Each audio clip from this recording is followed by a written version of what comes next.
Indeed, with hardship comes ease. If you're lost, you can change too. A slight angle can change your whole trajectory. Barely knew anything about my own religion. Salam, salam, salam. My name's Abu Bakr. Welcome to YouTube channel. For those who know me, what's up? For those who don't, it's a pleasure you clicked on this video. I'm really happy, and hopefully by the end of this, you know a bit more about me, my childhood, my upbringing, challenges I faced, just a bit of everything. So get comfortable, sit tight, grab some water, tea, whatever it is, and yeah, let's get going. So my full name is Abu Bakr Condé, and yes, I do have a French accent. I do speak French. I'm originally born in Guinea, Conakry. That's on the very west coast of Africa. Shout out my people from Guinea. Stayed there for only a couple years, and then I moved over to Montreal, where I did some of my childhood, and later moved to Alberta, where I'm at currently. A bit more about my family. I'm the oldest of 3 siblings, alhamdulillah. And you know, with that, there's a big leadership role because obviously you're expected to lead, expected to know things, and you're kind of the experiment of the family. So that obviously shaped me to who I am today, but it is hard. It's a struggle to know a bunch of things that you're also experimenting for the first time. And not only that, you're being shaped into a man in society. So you can't stop. You always have to progress. And it's a responsibility that it just keeps going higher. You know what I mean? And a bit more about my childhood. I was super sick growing up. I had a bunch of severe health issues, lung problems, respiration problems, just a bunch of things. And I was even in a coma for quite some time. And when my mom tells me about that, it kind of gets emotional. Obviously, for her to go through that, having her first child, is kind of hard. It really does change the way I see life. I don't just see it as some game. It kind of makes me think I'm special and I'm really different because alhamdulillah, I'm here to tell the story, but some people aren't. That led me to growing up super skinny. I wasn't underdeveloped, alhamdulillah. Over time, I got healthy, but I was always covered up, scarfed up, everything, long sleeve, everything. I was always covered up because we didn't want me to get sick, because obviously we get sick, that's more of a toll, and I was still unhealthy, you know what I mean? So I grew up really skinny. That affected my confidence early on. You have a bunch of kids that are stronger, faster than you, and that just plays with you, especially when you're a kid.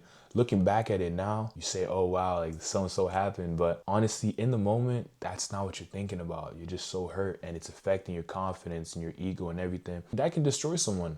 But alhamdulillah, like Allah doesn't burden a soul more than what it can bear. So at least I'm here, grateful and optimistic about my childhood and my upbringing. For elementary, I went to a small French school, tight community, so everyone knew each other, and it was predominantly Muslim. So we had a bunch of Somalis, Arabs, and that was my family, you know? Everyone knew each other. That was my family. People were loud, funny. You know someone's sibling, you know where they live, you know? It's just how it was for me. And in school, alhamdulillah, I was always smart. I never really had issues. I didn't really have to study too much to get the grades that I needed. And I always had good grades. So with that extra time that I had, I would just play FIFA. Soccer was like my biggest passion. I was obsessed. Like I was a geek for the game. I loved watching highlights, watching games, watching player stats and stories, you name it. On top of that, as a child, we went to these Quran classes on the weekends with, it's like a Sudani school. And it was strict, you know, they had their discipline there. People who've been in weekend Quran schools, they know what goes on there. So it was strict, but that was kind of how we got with the Quran, got recitation, and a bunch of those. But then we later moved, so it was like super far from us. So we kind of stopped. So, you know, I kind of had some exposure, and alhamdulillah, like I'm born Muslim, I had exposure to it. But when we moved far, I would just go there less often, you know? So that played a big role for later in the story. Now, we transitioned over to a big high school. And like I mentioned, I was in a small high school area, so we transitioned to a bigger high school. And that was a big switch for me. I was just full English. It was kind of hard for me to adapt, but there were some brothers. There were some that were in my French school. So I guess we just became even tighter. We were just in our own little world. And in our French schools, we were like, it was always loud, noisy, just a bunch of drama. And it was like family. So I guess when we went over, we carried that over just with our smaller self. So it never really got too bad. And high school ended up being amazing, honestly. Like I don't regret my high school experience at all. You meet new people, good, bad, good experiences, bad experiences, but that's all a part of the plan. And I actually came to high school super skinny. I think I was 130 going into high school. So that like really affected my confidence, because now you're with guys that are like in the gym lifting crazy weight and deadlifting, squatting, and you're like, And at our smaller schools, like we didn't even have those gym equipment. So like when they get to those schools and you're just looking at it like, I'm not gonna go to the gym today, man. And soccer was still a passion for me throughout high school. But as time went on, life is just getting real. So, it's not that your love for the sport is going away. It's just there's different opportunities and there's just a bunch of things going on. It's a battle between, are you gonna keep going or are you gonna stop? And like it just kind of faded away from me. Like I guess I still miss it. I still love it. I still play it here and there. But I had dreams of becoming a professional, and that's not what Allah willed for me. So I can't complain. Alhamdulillah. My life's good, I'm not gonna go ahead and cry about it. But if I was pro, that'd be cool, I ain't gonna lie. But because of that, I tried out other sports. I ended up playing handball. I even played football. And I actually made it on my senior year. And our football team, we ended up winning city championship.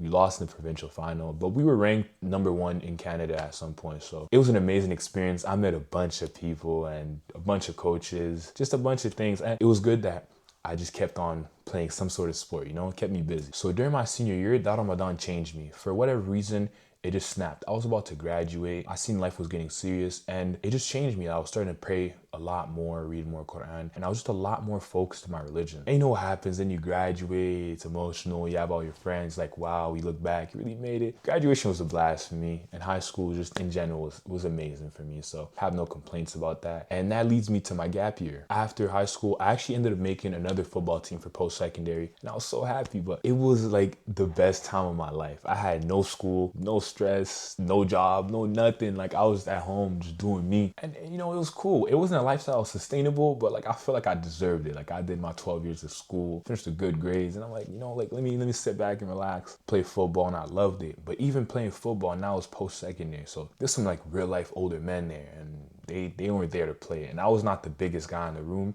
but I was always so dedicated that I got the job done. I learned a lot from there because now it wasn't just high school, it was post-secondary.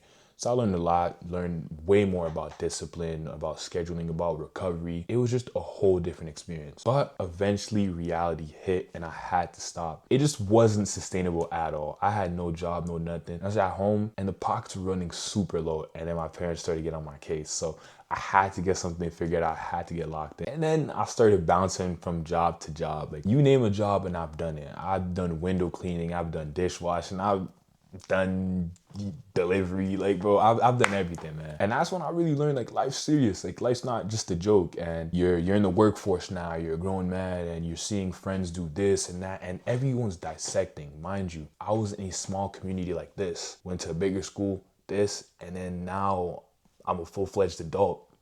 People are just going in their own routes in their own way. And then I had to lock in. I had to find a way to get into university, find something I really wanted to do, not just go there and just pick a random course. And I decided to do accounting. I feel like accounting aligned with my values, and I'm really big on finances. So I feel like it was kind of cool. I got accepted, and that was a big relief for my family, especially my mom. She was so happy, and I'm just like, finally, I can kind of relax. It didn't stop there, obviously, but as the older sibling is good because it was guidance from other siblings. And then obviously now the dean's still there, but I had so much going on in life. I was always pushing that over to the side, so it still wasn't a priority, but it was present until one day we're at the mosque just chilling around, and I got asked to lead the prayer.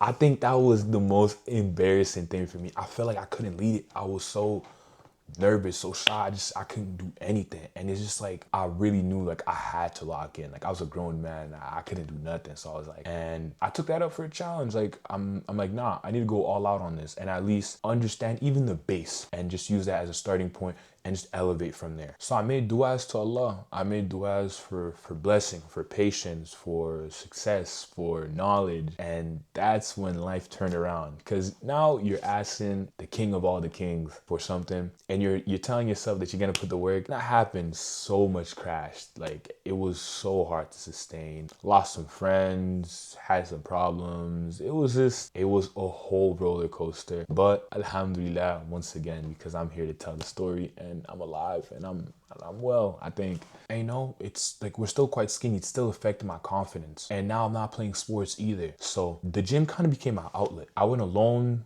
I went in the rain, in the snow, you name it. I would just go because I didn't really have any passion anymore. I was playing sports my whole life and I just kind of stopped. So I go to the gym and that was my motivation. I knew like as an athlete, it was that 1% better every day mindset. So I'd go to the gym, always try to improve. And I started seeing gains really quick. I tracked progress, I stayed consistent. And I didn't want to be a gym bro or like a bodybuilder. I just wanted to improve myself. I just always wanted to get better. So I ended up combining my discipline from my salah, my religion, into all other aspects of my life. And fitness was such a big aspect for me. So when I put it in that, the consistency was through the roof. I was way more disciplined and slowly I got bigger, I got stronger, I got taller, and my confidence improved. I felt like I could actually lead, you know? And people started noticing and asking, how'd you do this? How'd you do that? Like, I remember when you were so skinny, so-and-so, and I'm just like, how'd I do it? You know, how'd I do it? And that's when I realized I want to help other brothers who were like me, lost, knew their religion was there, but weren't so focused, couldn't find routines and couldn't stay accountable to themselves. I mean, I was there. I was distracted. I was inconsistent. I was small, not confident. I was all of the above. And now I'm trying to give that back with the fitness, with the deen, helping brothers find their routine, find their groove, and really show them that they can make it too. It's nothing that's impossible. It's just really day one or one day. And what really changed my mind wasn't just applying discipline from religion into other aspects of my life, like fitness. It was that your body's an Amanah. It's a trust from Allah, and you have to take care of it. Like, think of your body like a rental car. You can't be given a rental car and then you trash it and you try to return it to the owner. It doesn't work. You're gonna have to pay fees for that. So your body's a big trust and you have to take care of it. And once your fitness is straight and your deen is straight, the sky's the limit, man. Like, you know, there's so much for you to attain. It drips down on all other things in your life, like your finances, your relationship, everything just like flourishes. And alhamdulillah, like that's most of my journey. There's always so much more and there's so much more detail to my life and my upbringing. But like the main theme is that if you're lost, you can change it. You have to put in the work though. Think about it like a plane. Imagine you are the pilot and the plane is your life. There's sometimes turbulence or times where the plane has to go off track, but a slight angle can change your whole trajectory.